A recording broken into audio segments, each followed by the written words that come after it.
I hugged my little nephews and carried them home last night, and that actually made me feel like very sad because they don't have their mom to give them a goodnight kiss. They don't have their dad to give them a goodnight kiss. A family mourning the loss of a married couple fatally shot in a downtown targeted attack. The couple's family gathered at the scene the day after to honor the pair who the family says had been married since 2016. Martinez and Medina leave behind 4 kids. The oldest is 15, the youngest just 3 years old.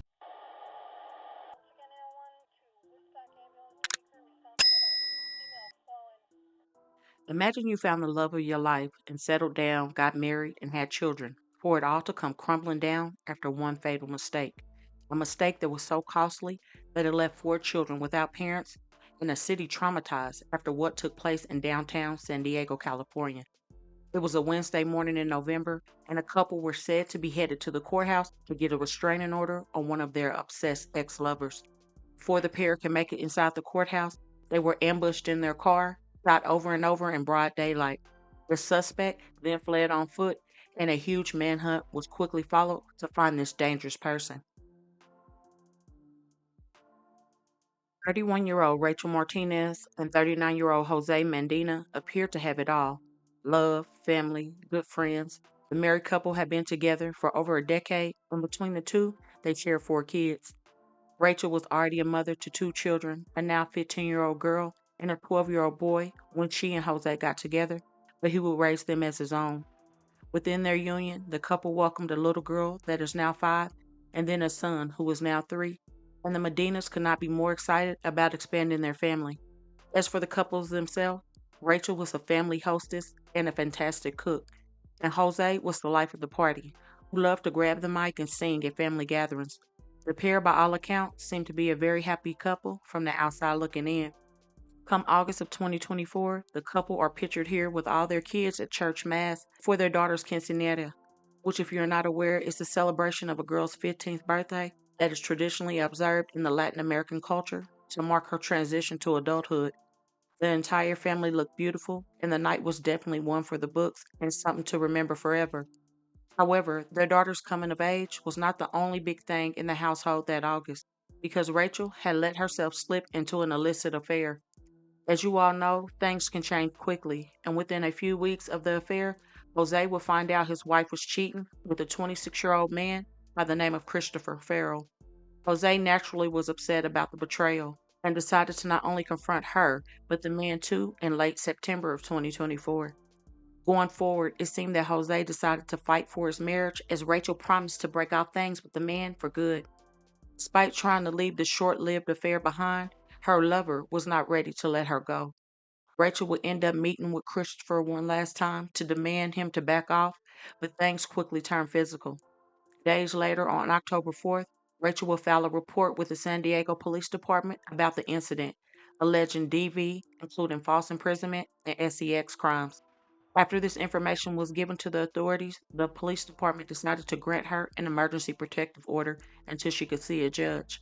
The very same day, police officers located Christopher at a Metropolitan Transit System office in Barrio Logan, where he worked as a contract security guard with the Intercon Security Company.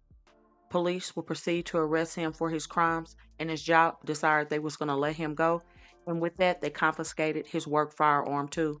He was then hauled off to the San Diego County Jail. In spite of all of Rachael's claims, authorities would release Christopher from jail soon after, and police said the case had insufficient evidence and documentation to immediately move forward. On October 7th, just 4 days after Rachael's initial report, she saw a judge who decided to grant her a temporary restraining order, and her husband Jose would get his own separate temporary order the very next day. Once the Medinas got their orders, the authorities tried to serve Christopher, but it was not clear if he got the notice. Only thing left for the Medinas to do now is wait for the court date and pray that they would get the full order of protection against Christopher. That day came quickly, and Rachael and Jose felt that they were one step closer to regaining a life before the affair. It was Wednesday, November 13th, and the hearing regarding the restraining order was set for 9 a.m. that day, but the Medinas would never make it. According to the official police report, it was around 8:20 that morning when 911 calls started flooding in about a terrible shooting. Witnesses told 911 operators that a couple was shot as they sat in a car on Union Street around 2 blocks from the central courthouse. The gunman then fled the scene quickly, trying his best to get out the area. Law enforcement fanned out a search, and a helicopter circled the area, announcing the person's description. Then a passerby spotted him near Juniper Street and Kenter Boulevard and flagged down nearby Harbor police officers. 4 Harbor police officers approached him as he tried to use the electrical box as a shield. The assailant then pointed a gun at the officers and opened fire, hitting one officer, plus 2 bullets hit the Harbor Police patrol car. When the police fired back, the man who was identified as 26-year-old Christopher was struck multiple times before going down. The disgruntled and scorned lover was taken to the hospital where he passed away an hour later. As for the officer shot, he is expected to survive. Frightfully, this all played out in a very busy area with people all around, and I'm sure many were terrified when the crime took place. A whole shootout in downtown area in the morning when people were headed to work. It could have turned out with many more casualties. Thank God the police were able to get him down because there is no telling what else he would have done. The couple was shot and inside their vehicle Wednesday morning when they arrived at the courthouse to attend a restraining order hearing against 26-year-old Christopher Farrell. He then got into a shootout with Harbor police officers in Little Italy.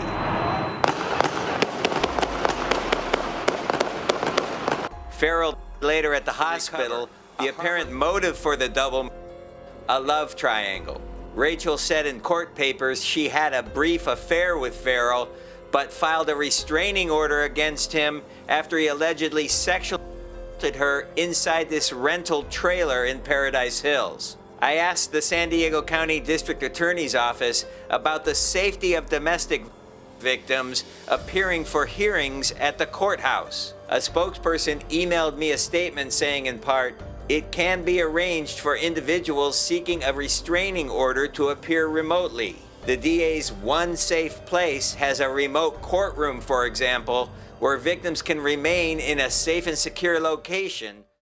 The senseless act he committed has left a family shattered, and their children are now left to navigate life without their loving parents. One mistake, getting into an affair, led Rachael and her family into the arms of a monster who wanted to keep someone that did not belong to him. The support that Jose showed his wife is commendable, and he did not deserve what happened to him. Even though Rachael cheated, her life mattered. The only thing she is guilty of is stepping outside of her marriage. Tragically, that short-lived affair cost her and her husband their lives because Christopher was unhinged. This very sad story could have happened to anyone, married or not, dealing with the wrong person. So please be careful, cautious, and safe. As many know, protection orders don't work, and if you have to completely uproot yourself and your loved ones, that's what you have to do because it is a matter of life or not. My thoughts and prayers are with the entire family and with all who love them in this difficult time. And please don't forget to comment your thoughts and prayers for this family, and also hit that like button and share to make your people aware. And as always, remember to stay woke, things change quickly.